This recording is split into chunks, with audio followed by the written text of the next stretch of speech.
Good afternoon and welcome to the Student Hub Live. Well, this is an induction for sport and fitness students and we have a really exciting programme for you for the next couple of hours. Let me introduce you to the format and explain what's going to happen. So today we're live streaming, which means that you can write comments in the chat. Now, when you access the live stream, you'll see there's a little comments box on the right-hand side of the screen and you can click on that and then you can type your comments in the box, and then HJ is going to tell us what you're saying back at home as you're watching this live interactive event. We have a range of guests coming to tell you all about studying at the Open University and what's special about sport and fitness. So today, first of all, we're going to give you an overview of the qualification, and that'll be with Caroline Heaney and Ben Oakley. And then we're going to tell you about the blog and social media, because it's a great way to get involved with academics at the Open University and keep in touch with relevant events. Then we'll talk about the role of the tutor, show you about one of the apps that's involved in E117, and then talk about student and tutor journeys and experiences. So there's lots of opportunity for you to ask questions, talk to each other as part of this event. Now, HJ is going to be feeding back your comments into the studio. So I'd like to welcome you, HJ, this afternoon. And what would you like to tell students on this fine afternoon? I'm just really excited to chat to everyone today. So if you have any thoughts or comments or questions on the sessions, or we'd love to hear how you're getting on with your studies, we'd love to hear from you, and our guests would as well. So anything goes in the chat, and people are already talking about biscuits. So well, I'm not sure our sports team approves of that, but we'll see. But yeah, any thoughts, comments and questions, pop them in the chat. Use the little speech bubble to the right. If you click on that, you'll get your chat box up, and you can just chat to us and connect with us on Twitter as well, at Student Hub Live. And we've been tweeting OU Sport as well, and they've got a fantastic channel that we'll find more about later as well. Excellent. While we were having our nice healthy lunch today, I was talking to some of the guys in sport and fitness, and I've asked them to come along to our Refreshers Orientation event and tell us about sustenance and food for fuel. So they're going to give you some ideas other than biscuits to eat when you're doing your OU Marathon TMA studying. Right, our first session is a overview of the qualification. Caroline Heaney and Ben Oakley, thank you for joining me today to tell students all about the qualification. So we wanted to give students an idea about what was in store, but we also wanted to ask them about how they felt about sport and fitness. So could you tell us what your main interest is? Are you interested in sport or fitness? What sort of things do you like doing? Is it team sports? Is it running, swimming, cycling, etc.? And also, you can put in the chat which modules you're studying this year. So we've got E117, 113, etc. So if you know the module code, or you might just like to say, I'm studying a level 2 qualification in blah, then that is fine as well. And you might also want to tell us about your hopes and fears for this year as well. So we'd love to hear all of those three aspects as we have our discussion. So what's unique then about the sport and fitness qualifications at the OU? I think the thing that we think is really unique is we use lots of audiovisual materials to bring the modules to life. So we have lots of case study materials, which is a really useful way to help students learn. We have lots of case studies, so we like to kind of try and have a really applied focus in the way we teach the modules. So what might students do when they're sort of having one of these case studies? Are they profiles? How do they sort of merge with the module materials? It depends on the module. We use them in different ways, but often it will be a case study so that you'll learn a little bit about theory, then we'll have a real life case study so you can kind of apply that to that particular case study, and we'll kind of build up a whole character, if you like. So you learn about the person's background, you see them doing their sport, and you kind of build up their story. So it's really about getting this individual perspective and thinking about how you might apply it so that you can then take those scenarios to a real world setting. Yeah, I can add a bit more there. We have a lot of fun building these because we watch the BBC, we think, that looks good. We'll need that, we'll get that. So we're able to go to the BBC and say, we'd like this bit there, as long as there's not sort of the Olympic Games don't own the rights or something.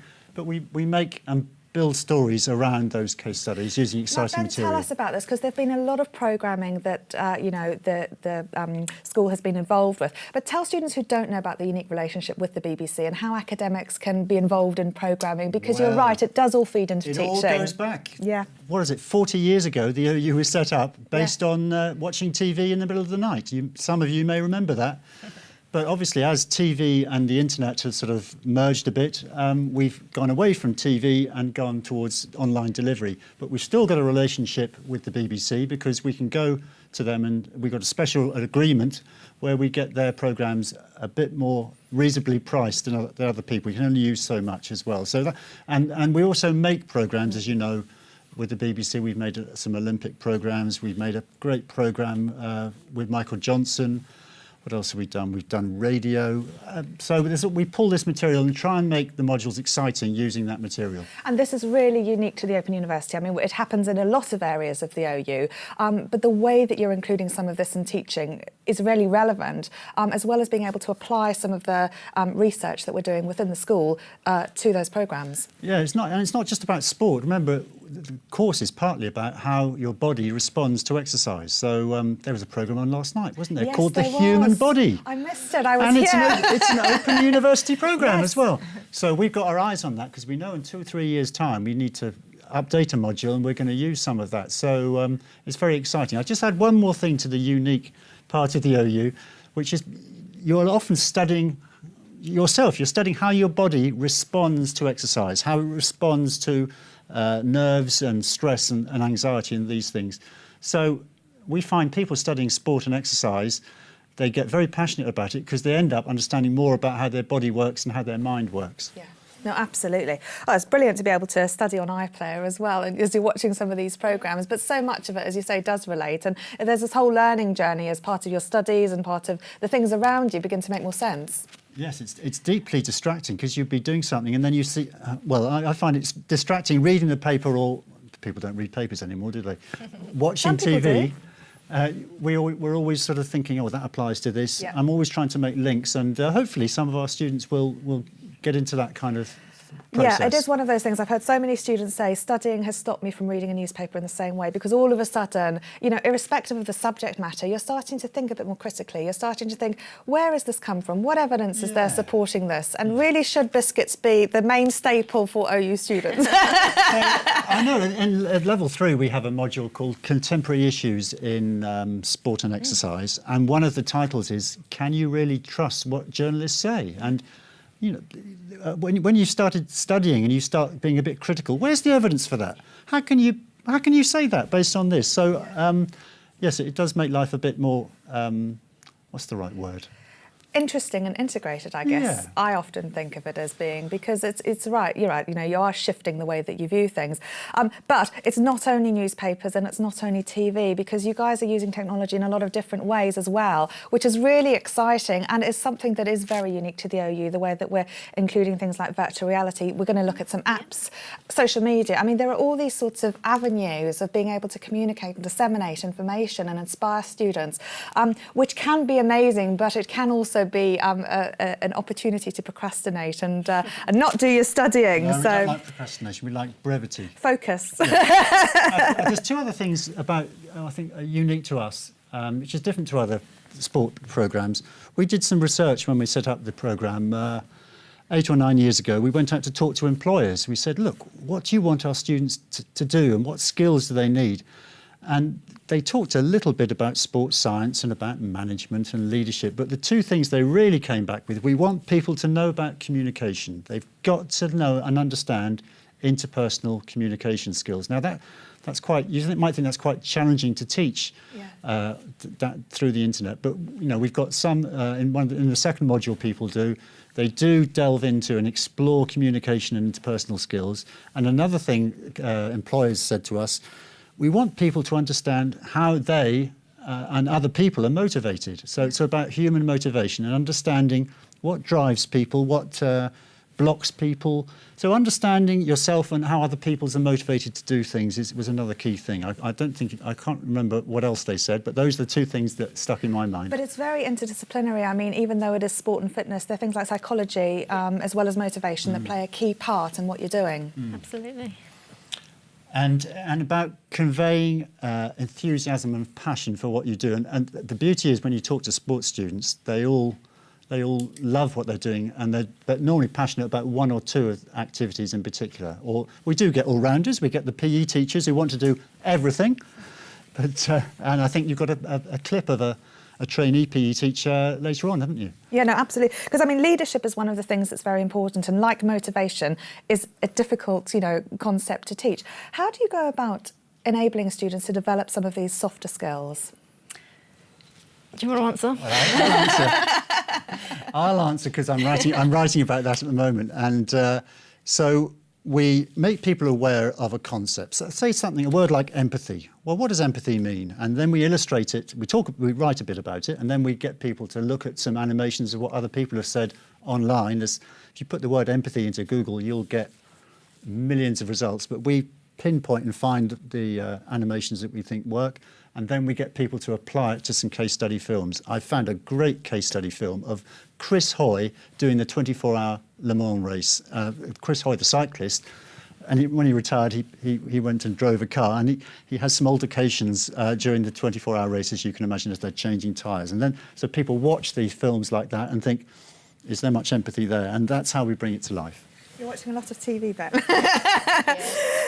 Caroline, can you tell us a little bit about some of the science aspect as well? Because this is another thing that is perhaps more concrete, but, nutrition plays a big part in a lot of this, as do other aspects of science and biology. I think the science bits are the bits that people tend to expect. So when you study sport, you think you're going to do all the kind of sports science stuff. So we do all of the things you expect. So kind of the 3 core disciplines of sports science. We do psychology, we do physiology, and we do a little bit of biomechanics. And within that, we look at things like nutrition. And obviously, nutrition is a really important topic. And biscuits are okay, by the way. We don't in have moderation. In moderation. We're not adverse to biscuits. People have been eating loads of them. Too many. There are better choices, but the odd biscuit here and there is okay. Oh, good. Well, phew. HJ, what's going on the hot desk? We're just having a bit of chat about what we do to get motivated when it comes to sport. So hopefully we'll get some good tips here, because some of us have been sitting down a long time today, and that is me included. But Natalie's interested in if there's anything in particular that you think would interest students or you find interesting about E117 and E113. Oh, what a broad question. OK, now let's rephrase that. What is the most exciting thing? Well, on E117, obviously the most exciting thing is our Augmented Reality App, which you can have a demonstration of later. Yeah. So we've got some really, because that's a brand new module for this year, so we've got some really exciting features on there. We've got activity trackers, so students will be collecting their own activity data. They'll be looking at data from other students, so it becomes really interactive. So you're not studying in isolation, you're integrating with other students lots and lots. So that's a really interesting feature of 117. Brilliant. I've got. Well, I'm going to talk about the stuff that I wrote because I know it really well. On 117. You've been on TV, Ben. No. Occasionally he steps away from the sofa. On 117, I think you'll come across my topic in about week 5 or 6.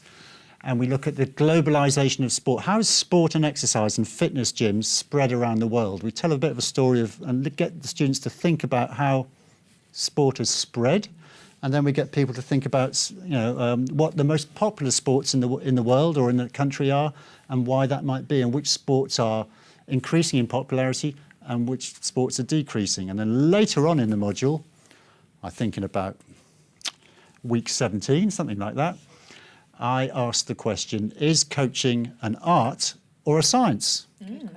Good question. Cunning question. What's the answer? I bet it's a bit complex.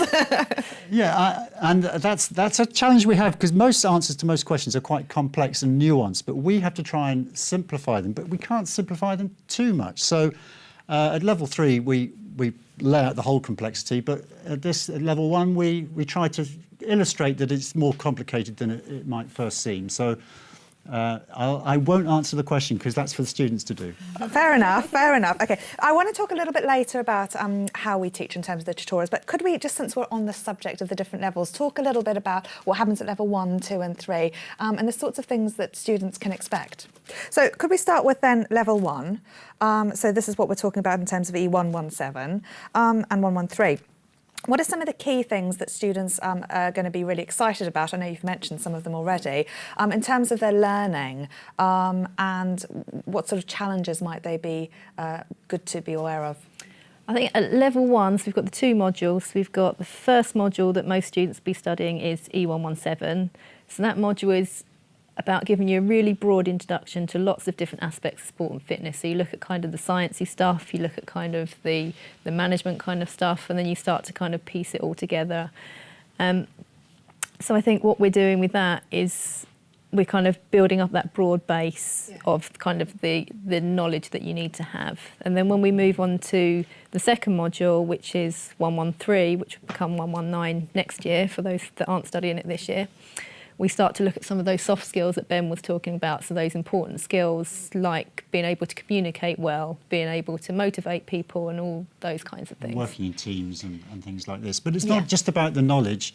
Doing a degree, you think it's about the knowledge, but actually it's about the skills you get at the end. So by the end of level 1, we want people to be able to write reasonably coherently and know how to reference different sources and start to think about evidence and what's valid and what isn't. So it's about writing skills and expressing yourself in a particular way, and being able to synthesize information into key points and things like that. So it's partly about the skills, and that's where your tutor is really important. I know you're going to talk about that, but the tutor's relationship with the student is about facilitating and helping them pass. It's much more of a discussion and a dialogue, particularly when the work comes back. There's far more feedback than at any other university, I think you'll find. No, absolutely. No, the tutor marked assignment is a unique thing. And again, we've been talking this morning about how important it is to be able to reflect on that feedback and really learn from it. But I guess what you're saying is that at level 1, there is a wide range of both skills and content that students are going to grapple with. And really it's about sort of starting those basics of describing and starting to evaluate evidence and think about where it's coming from. Because at level 2, things get a little bit more complex. Yeah, and also people forget that using Google is a skill to using. I keep on saying Google. There are other search engines available. Yes, absolutely. But no, there is a skill to searching. Again, our library are really, really good at the OU at helping students to gain some of those skills. So tell us, what sorts of ways would students enhance their learning through other media like Google or other search engines, etc. What sort of advice would you give to students at level 1, maybe? Well, I think in the module they're about to start 117, they do get some, I can't remember the framework we use, it's where they use Google. The prompt, is it? The prompt, Yes. that's the one. Yes. I'm glad you remembered. Oh, I love prompt. I use it all the time. No, it's really good because you get this framework. If you haven't seen prompt, we'll put a link up to that. But we've got some great library sessions about how to use it. It's this framework, and you look at the provenance and relevance and timeliness. I forget all of the words. You saved my bacon then, because I couldn't remember it. I know. I love it actually, because you can just sort of sit down and go, okay, how do I evaluate this? Because is it good is a really big question. I'm much better going, when was it written, and does that really matter? Mm-hmm. Yes. Well, we've got all this the word fake. Indeed, fake and not news. all that stuff. Yeah. And we evaluate, does Wikipedia have a place? And that's debatable, and it's useful for some things but not others. But I'm not going to go into all of that. No, absolutely. Okay, so it's good for students to they're going to learn a lot of things. They're going to be very excited at this initial stage. They might want to sort of encase some of their learning, but fundamentally, we've talked about tutor-marked assignments and about these case studies in the module material and about the assessment. What would you say to students who are very excited about being mindful of the way that they're assessed and about what they're using in their assignments? Should they be going off on these various search engines, or are they really going to need to rely on the module material and the case studies? Caroline, would you like to, before I All right, jump then. in? Give me a chance to speak. I think at level 1, students are provided with lots of materials, and you should be able to write a good assignment just using the module materials alone.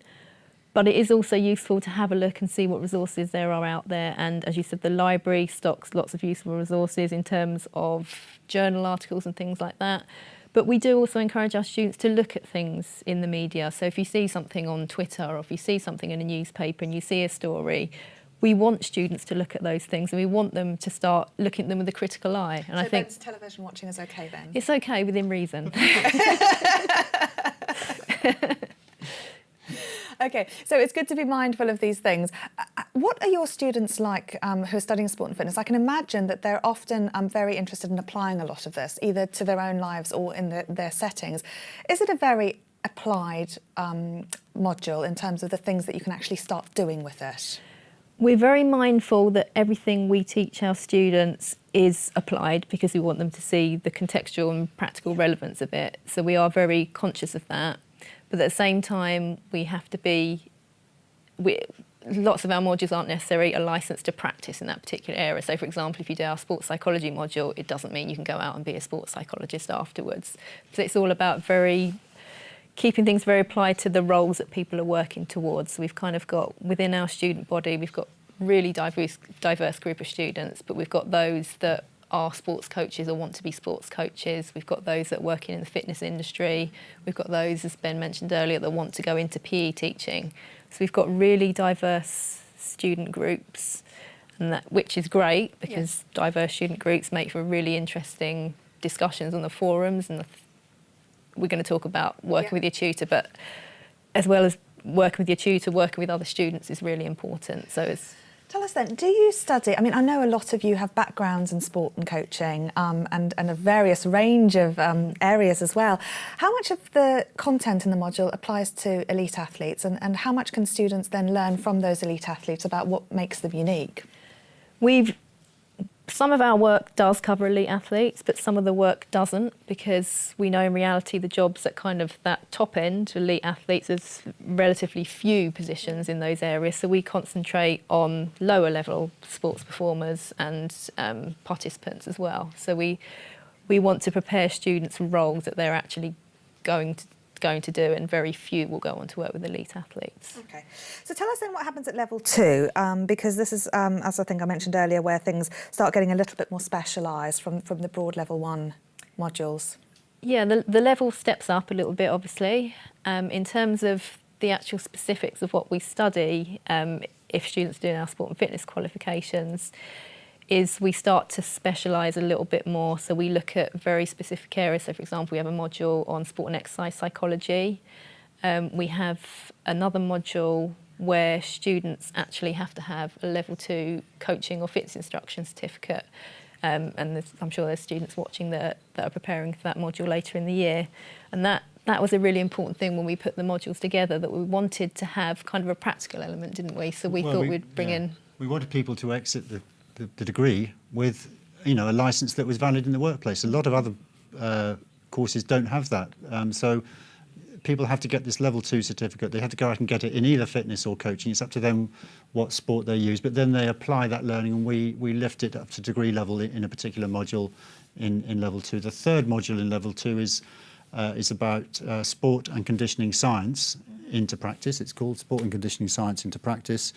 Conditioning meaning conditioning and training the body. So we start getting into not the whole discipline of strength and conditioning, which is just a profession in itself, but understanding things like core stability and different types of program for different purposes. But it doesn't get too detailed, otherwise we might lose some people. But we start getting into a bit more into the science, a bit more sports science. And then what happens at level 3? Shall I do that? Can you do level 3? Well, why don't you talk about the first module and I'll talk about the second one. Okay, so we've got 2 modules at level 3. Yep. The first module is exploring psychological aspects of athletic development. Nearly forgot. So much easier with a code, isn't it? Yeah, I'm trying really hard not just to talk in codes, because that's what we always do, we talk in codes. So that module is our second sport and exercise psychology related module, but it's really thinking about how we develop athletes. So it looks at things like the coach-athlete relationship. It looks at things like the transitions an athlete will go through in different stages of their career, so starting a sport, retiring from sport, and all the challenges that come from that.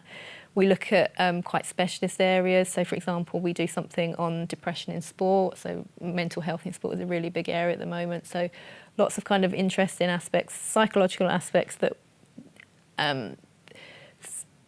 people need to be aware of and think about when they're developing an individual in their sport.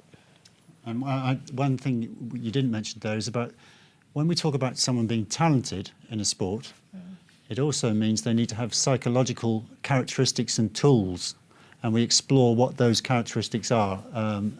Things like resilience. Resilience, and what does that mean? If you unpack, people use resilience and mental toughness. Yeah. What's that mean? Yeah. How do you measure it? So we start getting into that a bit. We actually picked that up again, partly, in the second module, which is about contemporary issues, which is we had fun making that. There was all sorts of issues on the table. We whittled them down to about 10 or 12 in the end.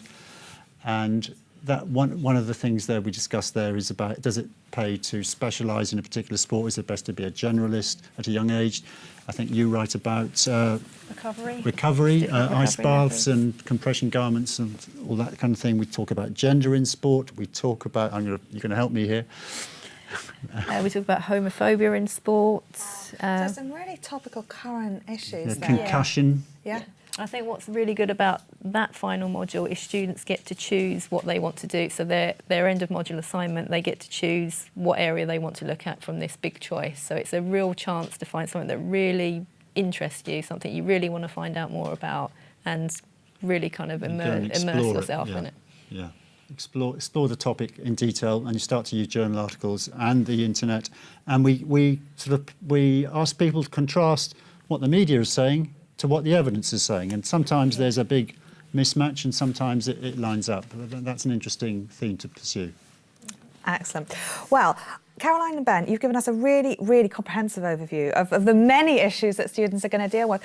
If it's okay with you, I'm going to save the other things that I know we want to cover, like online learning and how that all works, because we're discussing things with tutors later. And you may well have questions as well that you'd like to ask. So if you are brand new to the OU, we will cover all of this in today's session, but do keep your questions coming on the chat desk, and HJ will feed those in. And we hope to cover everything in terms of online tutorials, how to contact your tutor and how important that relationship is, and the various ways that your OU studying will be brought to life. But Caroline and Ben, thank you so much for that outline of what students can expect. So we're going to show you a couple of very short videos now. We're going to look at Alan, who is an Olympic rower, and Alex, who is an Olympic hockey player. And then we're going to come back and give you a demonstration of the blog and social media with Karen and Helen to show you again how you can keep connected in your studies.